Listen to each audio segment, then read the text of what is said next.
Hi there, it's Danielle from Pangolin Photo Safaris. Today we'll be talking about how to shoot rain streaks.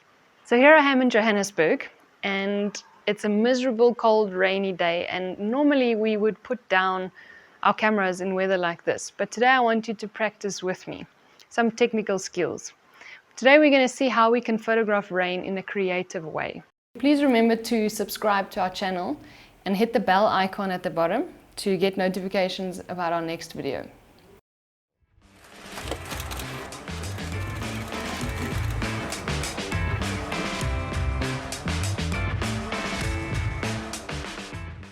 So what I'm going to do is I'm going to photograph a shrub because there are no elephants in my family's garden. I'm going to photograph a shrub, keeping my composition and my focus points exactly the same, but shooting at different shutter speeds to show you the effect of the rain. I'm on manual mode in auto ISO. That's the way I prefer to shoot. My f-stop is 6.3 and I'm going to start at a shutter speed of 1/30th of a second. So let's try that as shot number 1. Right, and then I'm going up to 1/60th of a second, then 1/25th of a second, 250th of a second, and then 500th of a second.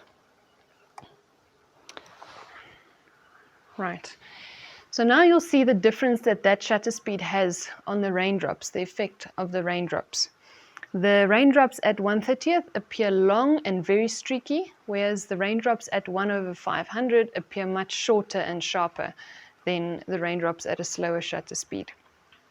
The things to remember when you're shooting, really important first thing is you need to be stable. So shooting at 1/30 is really slow for a telephoto lens, and ideally I'd be wanting to shoot on a tripod.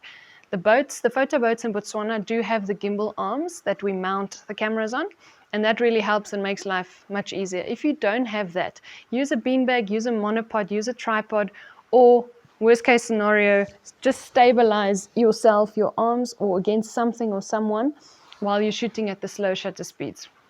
Secondly, your subject has to be really still, because shooting at a slow shutter speed, once again, if your subject moves, you're getting movement blur in your shot.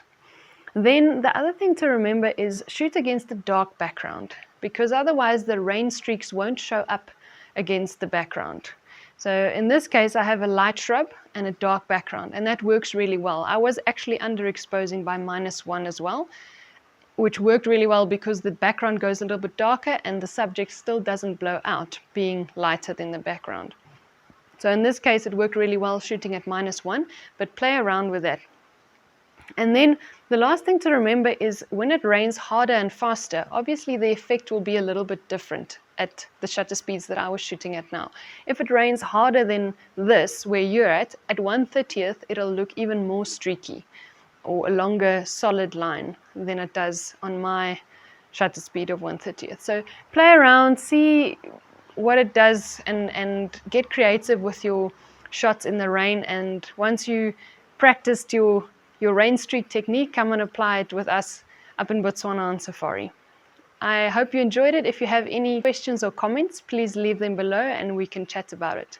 Until next time, bye-bye.